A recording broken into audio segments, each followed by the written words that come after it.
Commander Velthor stood on the bridge of his massive warship, watching the small blue planet grow larger on the main screen. His 3 hearts beat steadily as he checked his armor one final time. The metal plates gleamed under the ship's lights, each piece crafted from the finest materials in the galaxy. Another easy conquest, he muttered to himself, remembering the intelligence briefing from just days before. The humans were described as barely evolved primates who had only recently discovered spaceflight. Their weapons were laughably primitive, simple chemical explosives and metal projectiles. No energy shields, no plasma cannons, no quantum drives. It would be like fighting children. The bridge hummed with quiet efficiency as his crew prepared for what everyone expected to be a routine operation. Velthar had done this dozens of times before on dozens of worlds. Most species surrendered immediately upon seeing the Coalition's superior technology. Those few who resisted were quickly overwhelmed and subdued. It was always the same pattern. "Sir, incoming transmissions from the planet," announced Communications Officer Zektar, his tentacles dancing over the control panel. "Multiple frequencies, different languages. Should I translate?" "Of course they're panicking," Velthar said with satisfaction. "Put the strongest signal through. Let's hear their surrender." But when the translation came through the speakers, it wasn't what anyone expected. The voice was calm, almost eerily so, speaking in heavily accented but understandable galactic standard. "This is Captain Lee Jinho of the Earth Defense Force. You have entered our solar system without authorization. This is your only warning. Turn your ships around and leave immediately." The bridge fell silent. Velthor blinked his 4 eyes in surprise. In all his years of conquest, no primitive species had ever spoken to the Coalition with such confidence. Most begged for mercy or offered tribute. Did he just ... give us an ultimatum? Asked Tactical Officer Morgan, his scales shifting color with confusion. Velthar activated the communications system, his voice booming through space. "This is Commander Velthar of the Astrid Coalition Grand Fleet. You are speaking to representatives of a civilization that spans 300 star systems. Your resistance is not only pointless, but insulting. Surrender now, and your deaths will be quick." The response came back almost immediately, and this time, there was something different in the human's tone. Something that made Velthara's skin crawl. "Commander, you just made the biggest mistake of your very short remaining life. You should have listened to our warning." Before Velthor could respond, every alarm on the ship began blaring simultaneously. Red lights flashed as his tactical officer shouted over the noise. "Sir, we have incoming. Multiple contacts rising from the planet's surface." On the main screen, dozens of small craft were ascending from Earth's atmosphere. They looked nothing like proper military vessels, more like flying scrapyards held together with determination and desperation. Some appeared to be converted civilian ships. Others looked like they'd been built in someone's garage. "Those are their fighters?" Velthar laughed. "Our defensive systems will vaporize them before they get within weapons range." But as the human ships approached, something impossible happened. Instead of maintaining formation and following predictable attack patterns, like every other species in the galaxy, they scattered in all directions.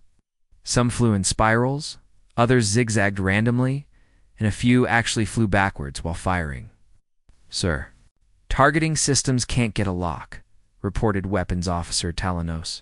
"Their flight patterns make no sense. It's like they're piloted by madmen." The first wave of human fighters reached the Coalition fleet and chaos erupted. These primitive ships, which should have been destroyed instantly, began scoring hits. On vessels 100 times their size, they used the Coalition's own tactics against them, hiding in blind spots, using debris as cover, and coordinating attacks in ways that defied military logic. Velthar watched in growing horror as one human fighter, its hull breached and trailing fire, suddenly accelerated directly toward his flagship.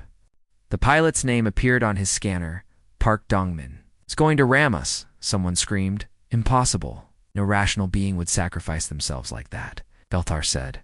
But even as he spoke, he knew he was wrong. Park's fighter smashed into the shield generators with tremendous force. The explosion lit up space like a miniature sun, and half of the flagship's defensive systems went offline. Through the smoke and debris, Velthar could see more human pilots adjusting their course, heading straight for his ship. "They're all doing it," his tactical officer cried out in panic. "Every damaged fighter is turning into a missile." One by one, human pilots with names like Kim, Seo Kajin, Lim Dae-hai, and Cho Min-woo followed Park's example. Ships that should have retreated when damaged instead became weapons of last resort. Each impact sent shockwaves through the coalition fleet. "This is madness," Velthar whispered, watching his supposedly superior force being torn apart by beings who fought like demons. What kind of species throws away their lives so easily? His communications officer looked up from his station, fear evident in his voice. "Sir, I'm monitoring their transmissions. They're not throwing their lives away. They're buying time. Time for what?" "Sir, long-range sensors are detecting massive energy signatures from the planet's surface. They're powering up something big." Velthar realized with growing dread that this wasn't a desperate last stand by a primitive species. This was a coordinated military response by beings who fought unlike anything the galaxy had ever seen. The intelligence reports hadn't just been wrong, they'd been catastrophically, dangerously wrong. As another human fighter piloted by someone named Yoon Sung-ho crashed into his weapons array, Velthar finally understood the truth. These humans didn't fight for conquest or glory like every other species. They fought for something else entirely, something that made them willing to die without hesitation. For the first time in his military career, Commander Velthar felt afraid. Velthar held the modified plasma rifle in his clawed hands, staring at it like it was some kind of alien artifact. Which, in a way, it was. 3 weeks ago, this weapon had belonged to one of his own soldiers. Now it had been completely transformed by human hands. The power coupling had been ripped out and replaced with what looked like parts from a ground vehicle. Crude wiring, connected components that should never work together, and by every law of physics. And engineering that Velthar knew, this weapon should have exploded the moment someone tried to fire it. Instead, it worked better than the original. "Sir, you need to see this," called out his weapons specialist, holding up another captured device. "They've turned our shield generators into some kind of trap. When our forces try to enter buildings, the humans activate these modified shields to create energy barriers that slice through our armor." Velthar set down the rifle and walked over to examine the device. The humans had somehow reverse-engineered coalition technology in just 3 weeks. Not only that, they'd improved it in ways that his own scientists hadn't thought possible. "How long did it take our research teams to develop the original shield technology?" he asked. 47 years, sir," is the reality of what he was seeing. Hit Velthar like a physical blow. These supposedly primitive humans were out-innovating a civilization that had conquered half the galaxy. They were taking advanced technology and making it work with spare parts and determination. His communicator crackled to life. "Commander, we need immediate reinforcements in Seoul." Strike Team 7 walked into another trap. His armor and weapons. "I'm leading the next assault personally. We're going to capture their command center and end this madness." An hour later, Velthar found himself crouched behind the wreckage of a transport vehicle in the ruins of what had once been a major human city. His intelligence reports showed a massive command center just 2 blocks away, heavily defended but vulnerable to a coordinated assault from 3 directions. "Teams Alpha and Beta, move to your positions," he whispered into his comm unit. "We hit them hard and fast. These humans won't know what hit them."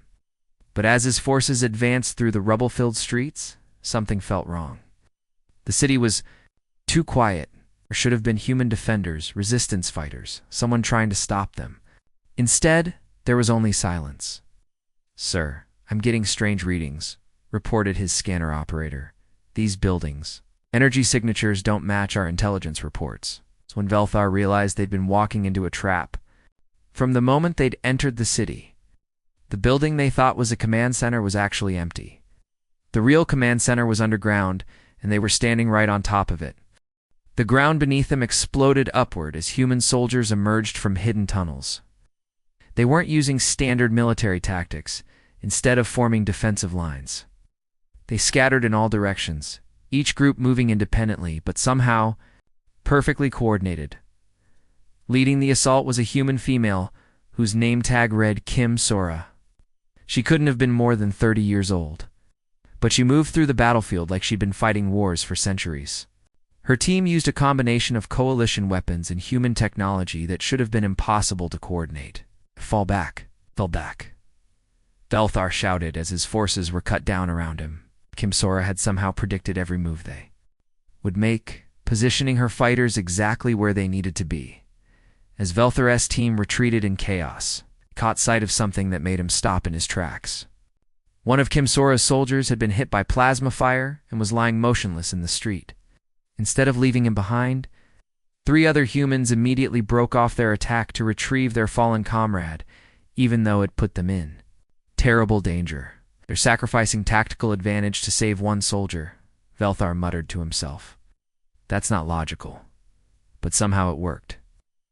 The humans who stayed to help their wounded friend ended up in perfect position to ambush another coalition squad that was trying to flank them. Back at his temporary base, Velthar demanded answers from his intelligence team. How did they know exactly where we would attack? We changed our plans 3 times. Intelligence Officer Kexron looked exhausted as he pulled up intercepted human communications. Sir, we've been monitoring their transmissions for weeks, and we still don't understand how they coordinate their forces. They don't have a central command structure like every other military in the galaxy. What do you mean? Watch this, Kexron said, playing back recorded footage from the battle. See that human soldier there? Private rank, lowest level. But when the situation changed, he started giving orders to higher-ranking officers. They followed his commands without question. Velthar watched in amazement as the human military structure seemed to shift and change in real time. Soldiers became commanders, became followers, became leaders again, all based on whoever had the best idea for the current situation. It's like they're all connected somehow, Kexron continued. Every human soldier can think independently, but they also work together like they share the same mind. Our computers can't predict their next move because they don't know their next move until they make it. That night, Velthar found himself reviewing security footage from the day's battles.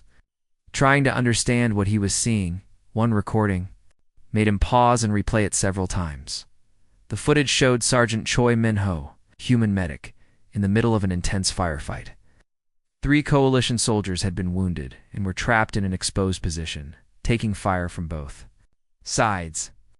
By all military logic, they should have been left to die. Instead, Choi Min-ho sprinted across open ground under heavy weapons fire, reached the wounded coalition soldiers, and began treating their injuries. These were the same soldiers who had been trying to kill him just minutes before. The medical officer explained this behavior. Velthar called out to his ship's doctor. The doctor studied the footage with obvious confusion. Sir, it makes no sense.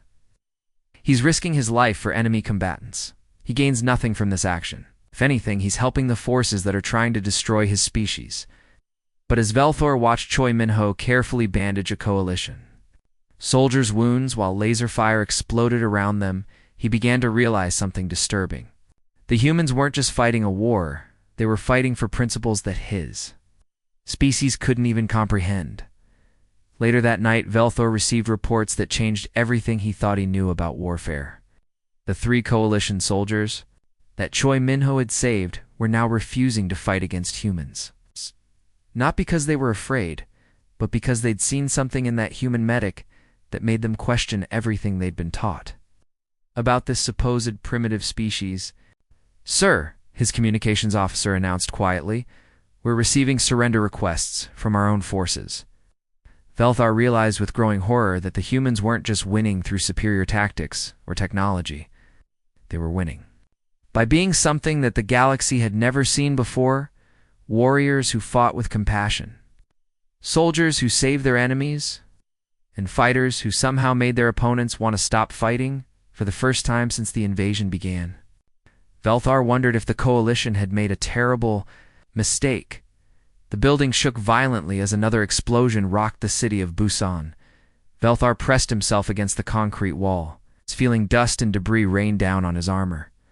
His communication device had been destroyed hours ago when a human rocket struck their position. 3 of his soldiers were badly wounded, and their medical supplies were almost gone. Sir, we can't hold this position much longer, gasped Lieutenant Morden, purple blood seeping through his armor where shrapnel had found its mark. The humans have us completely surrounded. Velthair looked around at what remained of his strike team. 12 soldiers had entered this building that morning to establish a forward command post. Now only 7 were still capable of fighting, and even they were running dangerously low on ammunition. The building had once been some kind of human medical facility, but coalition bombardment had reduced it to a maze of collapsed walls and twisted metal. They'd taken shelter in what appeared to be an operating room, using overturned medical equipment as cover. "At least we'll die as warriors," Velthar said, checking his plasma rifle's power cell. "The humans will have to fight for every meter." But as the sounds of battle grew closer, something unexpected happened. Instead of the heavy footsteps of advancing soldiers, Velthar heard a different sound, someone moving carefully through the rubble, trying not to make noise. "Contact," whispered Sergeant Kexler, raising his weapon toward a hole in the wall, where the sound was coming from. What emerged from the debris wasn't an armed soldier ready for battle. It was a young human, maybe 25 years old, wearing a torn medical uniform with a Red Cross symbol. He had no weapons, just a medical bag slung over his shoulder. "Don't shoot," the human said in surprisingly clear galactic standard, raising his hands to show he was unarmed. "I'm Han Yujin." A medic, Velthar kept his weapon trained on the human but didn't fire. "You're a prisoner then. Stay where you are." But Han Yujin did something that made no sense. He moved toward the wounded coalition soldiers, completely ignoring the weapons pointed at him. When he saw Lieutenant Morden bleeding on the floor, he immediately knelt down and opened his medical bag. "What are you doing?" Velthar demanded, his finger tightening on the trigger.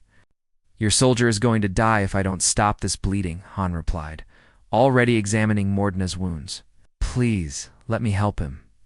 "We are enemies," Velthar said, confused by what he was seeing.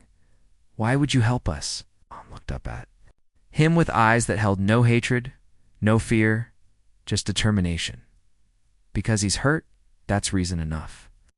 Before Velthar could react, Han began treating Mordena's wounds with practiced efficiency. He cleaned the injury, applied some kind of healing gel, and carefully bandaged the torn flesh, all while explosions continued to shake the building around them. "I don't understand," Velthar said, lowering his weapon slightly. He'd been learning human language during the long weeks of fighting, practicing with captured prisoners. "We destroy your cities. We kill your people. Why help us?" Han moved to another wounded coalition soldier, a young communications officer who'd been unconscious for hours. "Where I come from, we believe that all life is valuable. It doesn't matter what uniform you wear or what planet you're from. When someone is suffering, you help them." As Han worked, Velthar noticed something extraordinary. The human medic's hands were shaking, not from fear, but from exhaustion. There were dark circles under his eyes, and his medical uniform was stained with blood from dozens of patients. This human had probably been working without rest for days, trying to save lives in the middle of a war zone. "How long have you been doing this?" Velthar asked. "Since the bombing started 3 weeks ago," Han replied, injecting something into the communications officer's arm. "I was supposed to evacuate with the other medical staff, but there were too many wounded people left behind. Someone had to stay." The building shuddered again as human and coalition forces battled in the streets below. Through a crack in the wall, Velthar could see fires burning across the city. Somewhere out there, his own forces were fighting desperately against human defenders who refused to give up. After Han finished treating the wounded coalition soldiers, he did something even more surprising. He left behind half of his medical supplies and several ration packs. "You'll need these," he said simply.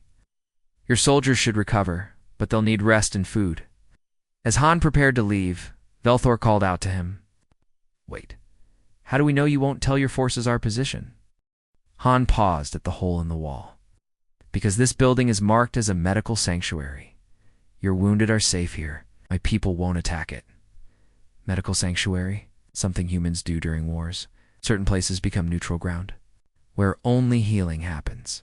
No fighting, no weapons, just medicine. Han smiled sadly. "Maybe one day your people will understand." After the medic disappeared back into the ruins, Velthor sat in stunned silence. In 40 years of military service across dozens of conquered worlds, he had never seen anything like what just happened. Hours later, as evening approached, another figure appeared at their makeshift shelter. This time it was an older human man, carrying a large bag. His clothes were dirty and torn, and he moved with the careful steps of someone who'd been walking through dangerous territory. "I'm Nam Hosiok," the man said in broken galactic standard. "I bring food, water." Nam sat down his bag and began unpacking containers of what appeared to be human food and several bottles of clean water. Velthar noticed that the man's hands were bandaged, and there was sadness in his eyes. "Why?" Velthar asked, using the human word he'd been practicing. Nam gestured toward the destroyed city visible through the broken walls. "My home, gone. Wife, gone. But you are hungry. Hungry is hungry." Before Nam left, a small figure appeared beside him. A human child, maybe 10 years old, with large dark eyes and tangled hair. She stared at Velthor with curiosity rather than fear. The little girl reached into her pocket and pulled out a small stuffed animal, some kind of human creature with soft fur and button eyes. She walked over to Velthor and held it out to him. "For you," she said in the universal language of children everywhere. "You look sad." Velthor stared at the toy, his 3 hearts beating faster. This child's home had been destroyed by his people. Her world was burning because of the invasion he'd helped plan. She was offering him comfort. That night, as his soldiers slept peacefully for the first time in weeks, thanks to the medical treatment they'd received, Velthor activated his emergency communicator. The message he sent to Coalition Command was unlike any report he'd ever filed. "Command, this is Velthor. We have severely underestimated this species. The humans don't fight just for survival or territory like other conquered races. They fight for principles we don't understand. They show mercy to enemies. They heal those who would destroy them, and they somehow find strength and compassion. This makes them more dangerous than any weapon or technology we've encountered." The response came back quickly. "Complete the mission, Commander. No further delays. High Command expects results." But as Velthor looked at the small stuffed animal the human child had given him, he wondered if the mission they'd been sent to complete was not just impossible, but fundamentally wrong. These humans were unlike anything the galaxy had ever seen, and perhaps that was exactly what the galaxy needed. 6 months into the war that was supposed to last 3 days, Velthar had started keeping a secret journal, hidden in his personal quarters, encrypted with codes that even Coalition intelligence couldn't break. He recorded events that no military manual could explain. Today's entry was about Lieutenant O. Jasun, human pilot who had done something that defied all logic. A Coalition transport ship had been shot down over the Pacific Ocean, its crew trapped in the wreckage as the vessel slowly sank beneath the waves. Standard military protocol dictated that enemy survivors should be left to their fate. Instead, O. Jae-sung had volunteered for a rescue mission. Velthar watched the helmet camera footage in disbelief as the young human pilot dove his damaged fighter through a storm of anti-aircraft fire. The Coalition transport was burning, its hull cracked open like an egg, poisonous atmosphere leaking into the ocean water. "This is insane," O's wingman had radioed. "The whole thing could explode any second." "That's why we need to hurry," O replied calmly, maneuvering his craft to dock with the sinking ship. What followed was 20 minutes of the most dangerous rescue operation Velthar had ever witnessed. O crawled through twisted metal corridors, filled with toxic gas, carrying unconscious Coalition crew members one by one to his fighter. The transport was collapsing around him, metal groaning under enormous pressure. But he refused to leave without everyone. The last crew member he saved was Engineer Tokrul, the same alien who had designed the plasma weapons that had killed hundreds of human civilians. Carried him to safety just seconds before the transport exploded in a ball of superheated metal. Or why risk your life for enemies? Velthor had asked O during a prisoner interrogation the next day. O looked at him with those strange human eyes that seemed to see things differently than any other species in the galaxy. They were drowning. That's all that mattered. Glother closed his journal and walked to the medical bay. where another impossible scene was playing out daily. Dr. Yoon Myung, a human physician who should have been treating her own peoples war injuries, was instead working around the clock to develop medical treatments for coalition prisoners. The problem, she explained to her human assistant, while Velthor watched from the doorway, is that coalition blood chemistry is completely different from ours. Their healing process requires different nutrients, different medications. Dr. Yoon had somehow obtained biological samples from wounded coalition soldiers and was using them to create entirely new medicines. She worked 18-hour days in a makeshift laboratory, testing compounds and adjusting formulas until she found treatments that could save alien lives. "Doctor, why are you doing this?" Belther finally asked, entering the medical bay. "You could be helping your own species instead." Dr. Yoon looked up from her microscope, her face showing the exhaustion of someone who hadn't slept in days. Because all life deserves to be saved. It doesn't matter if you're human or alien or something else entirely. When I became a doctor, I promised to heal people. I didn't promise to heal only certain types of people. The innovations weren't limited to medicine. In the engineering sectors, Velthor discovered that humans were reverse engineering coalition technology at an impossible pace. Engineer Lim Tae-hein had taken a destroyed shield generator and somehow figured out how to rebuild it using parts from human automobiles and computer systems. It shouldn't work, Velthor's own technical officers admitted when they examined Lim's creations. The power requirements are completely wrong, the field harmonics are unstable, and the whole design violates basic physics principles. But it did work. Not only that, it worked better than the original coalition version. How? Velther asked Lim during a facility inspection. Lim grinned and gestured at his workshop, which looked like a tornado had hit an electronics store. "You aliens think too much about rules. Humans think about results. If something doesn't work the way it's supposed to, we make it work a different way." The aerial battles had become equally mystifying. Pilot Kang Hai-jin had developed flight patterns that made coalition targeting systems completely useless. Her squadrons moved through space like schools of fish, each pilot making independent decisions, but somehow coordinating perfectly with the others.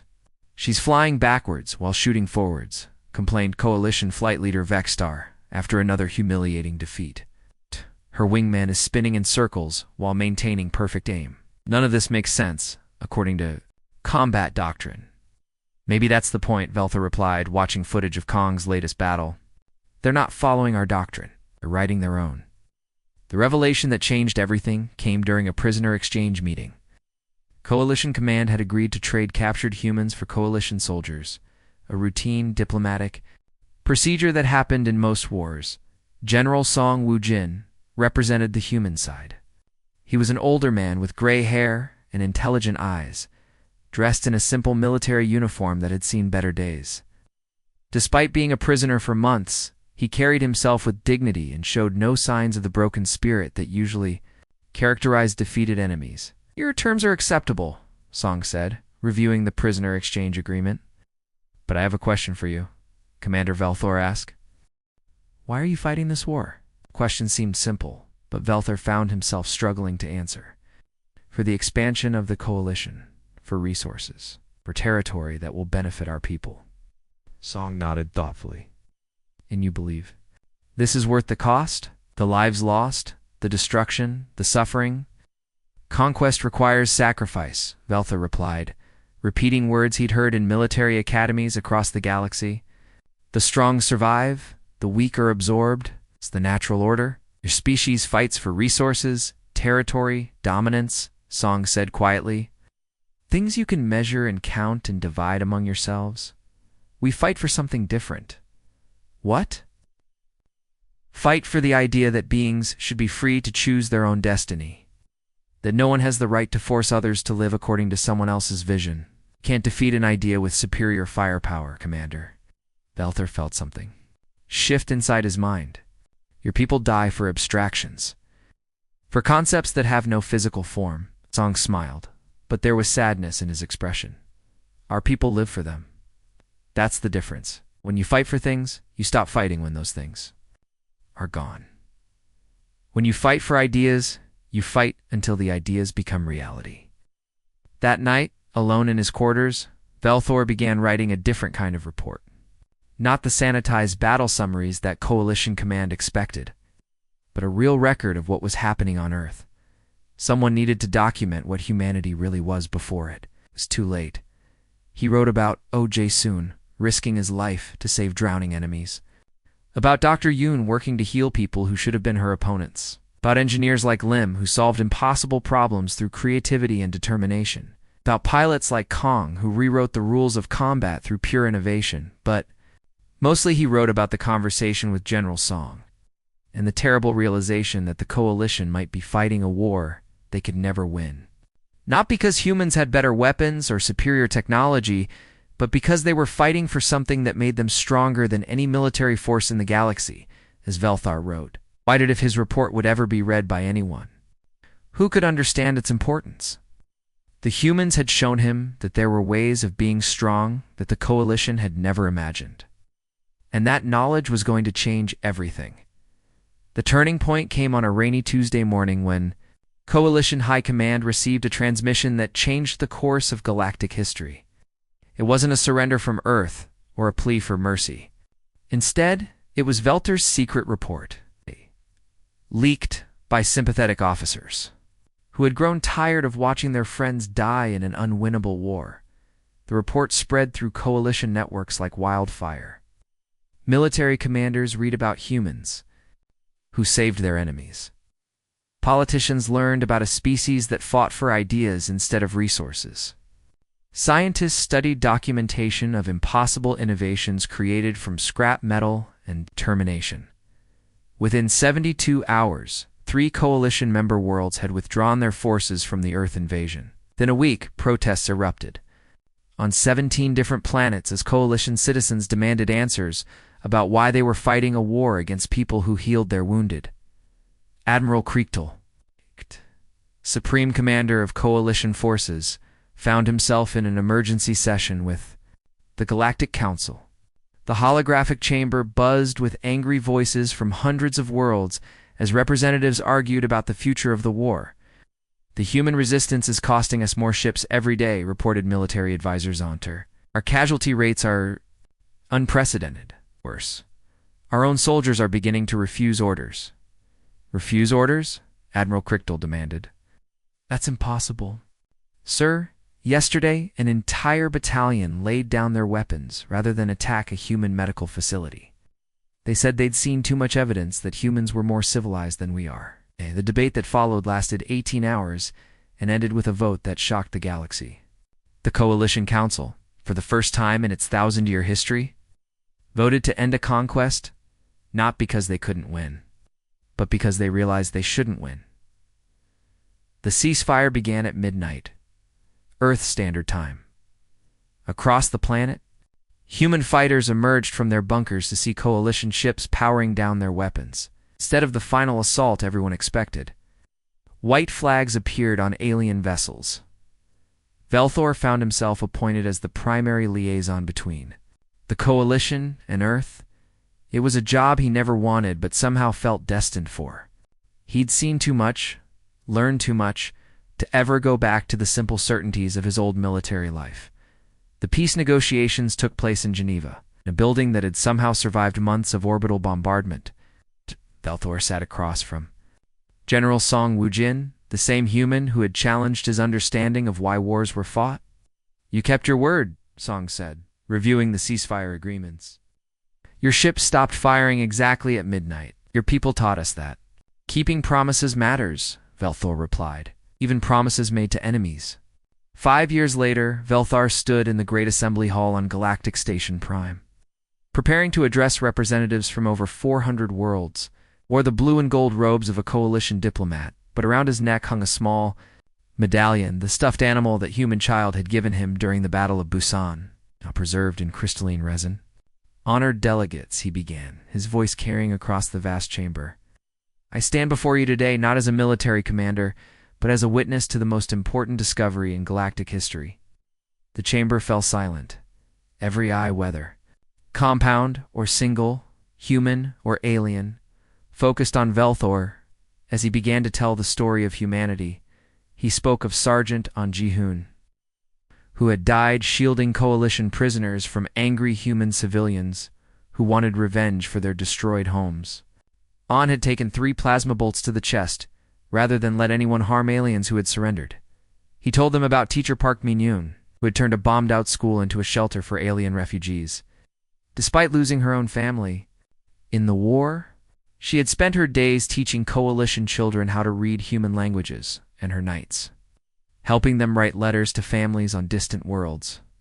The humans possess something we have never encountered in our expansion across the galaxy, Velthor testified, his voice growing stronger with each word. They fight not just with weapons, but with hope. They don't just seek victory, they seek justice. They will die for beings they've never met if those beings are suffering. He described watching human engineers work alongside Coalition technicians to repair damaged alien vessels.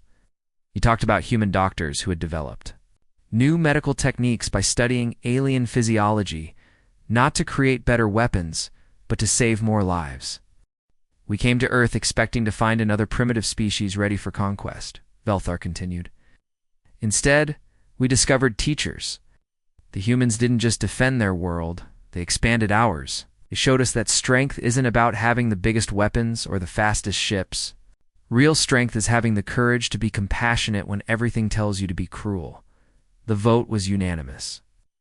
For the first time in galactic history, the Assembly voted not just to establish peaceful relations with a former enemy, but to formally apologize for an unjust war. Years passed and Velthar took on a new role as Earth's first alien ambassador. He split his time between Coalition space and Earth, helping former enemies become friends and allies on quiet afternoons. He often walked through the Memorial Garden in Seoul.